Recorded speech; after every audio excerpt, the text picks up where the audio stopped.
Ibihe bisa nk'ibyahindutse abenshi cyane cyane abana.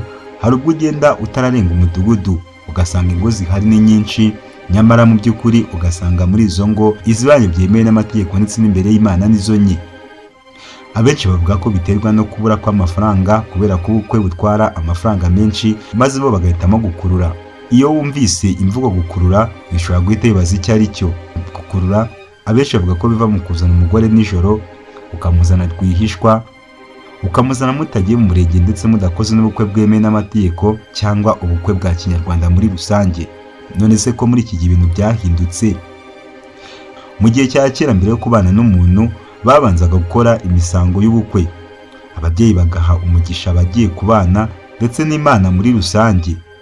Gusa kuri ubu siko bikiri. Umuntu arabyuka agahita yumva ashaka umugabo, undi akabyuka akumva ashaka umugore, bigahita biba. None se ntabwo bishoboka ko impamvu nango zicyubaka ngo zikomere zishobora kuba zarabuze ibi byose tuvuze haruguru?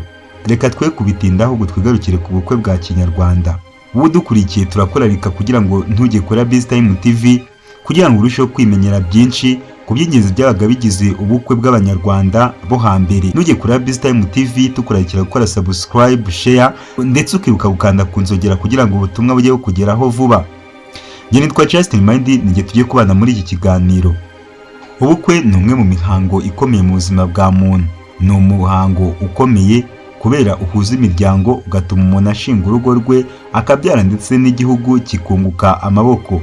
Imihango y'ubukwe yagendaga itandukana hagendewe ku muco, idini n'akarere abantu baherereyemo. Mu Rwanda rwo hambere ubukwe bwari ubw'umuryango. Imiryango iyo yabonaga ko umusore cyangwa inkumi bakuze kandi ko bageze igihe cyo gushinga urugo, yatangiraga gutera intambwe zagenwaga n'umuco. Kurambagiza ni ukureba uburanga bw'umukobwa cyangwa umuhungu, ubwiza, imico n'imyifatire bye.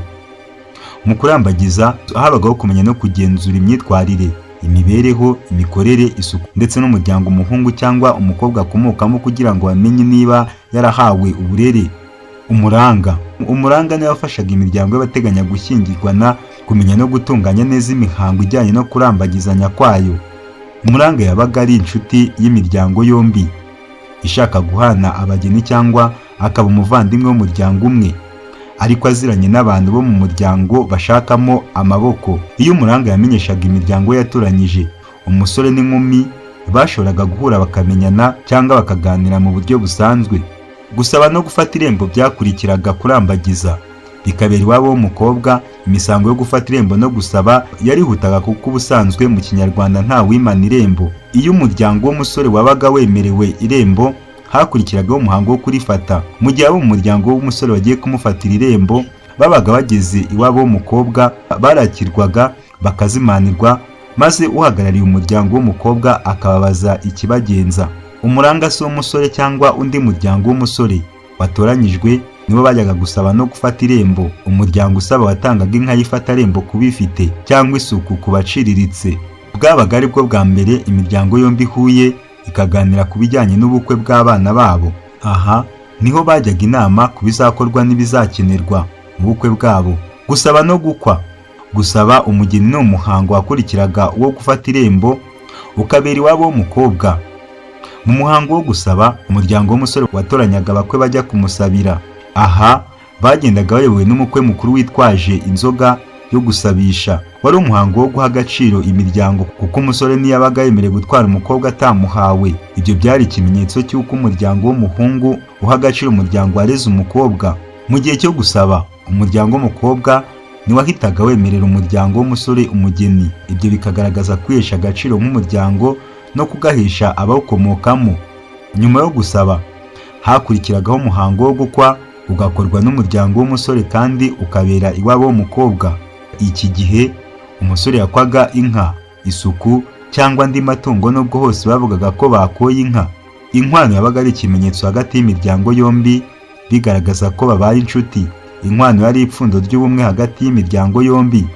Mu muco nyarwanda inkwano ntiyabaga inzitizi, yaba yarabonetse cyangwa itarabonetse ntibyabuzaga ubukwe gutaha.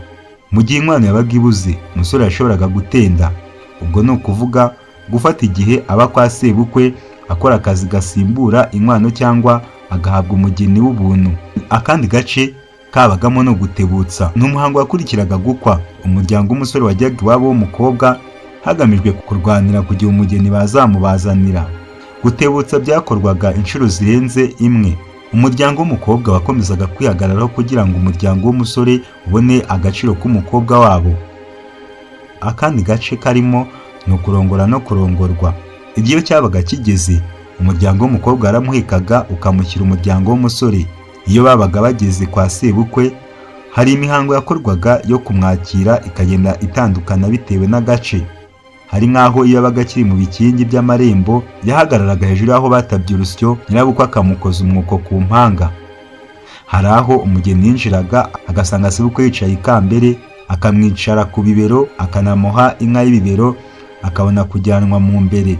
Mu gihe ibirori by'ubukwe byabaga bigeze hagati, so umusore yamujyanaga kurongora.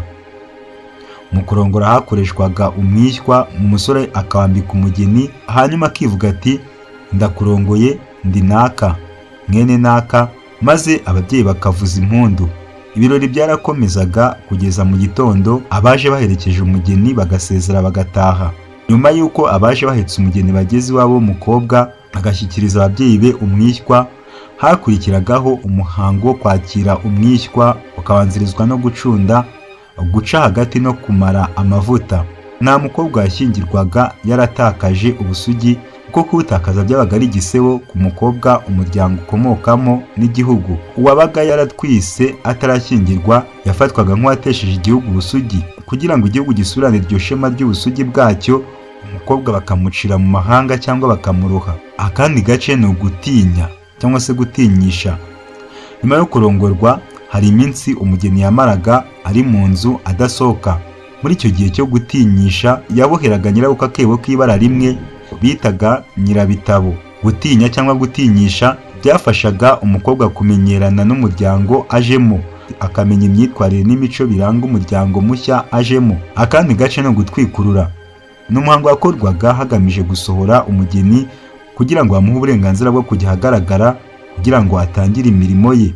Habanzaga gukura abageni mu nyegamo, kubogosha amasunzu, guha abana amata no kubereka imitwa.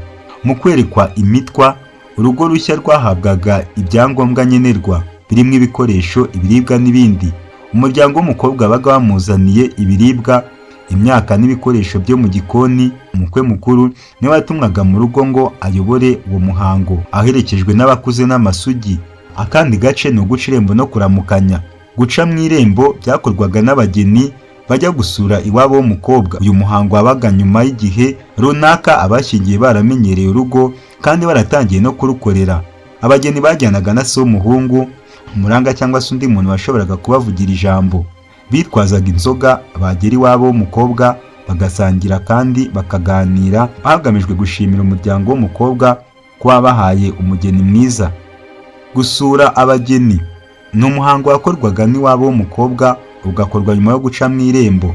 Ababyeyi b'umukobwa bateganyaga inzoga n'izindi mpano bashyira urugo rushya kugira ngo barufashe kwiteza imbere. Umuryango w'umukobwa wabonaga umwanya uhagije wo kuganira n'umukwe wabo kuko nta misango myinshi yabaga mu gusura abageni. Ibi byose byakuwe mu gitabo cy'inteko nyarwanda y'ururimi n'umuco cyitwa Indangagaciro z'ubukwe nyarwanda. Mwakoze cyane gukomeza gukurikirana na BizTime TV. Ibiganiro bya BizTime TV nagahoraho. Njye wakugezagaho iki kiganiro nitwa Justin Mind Harerimana.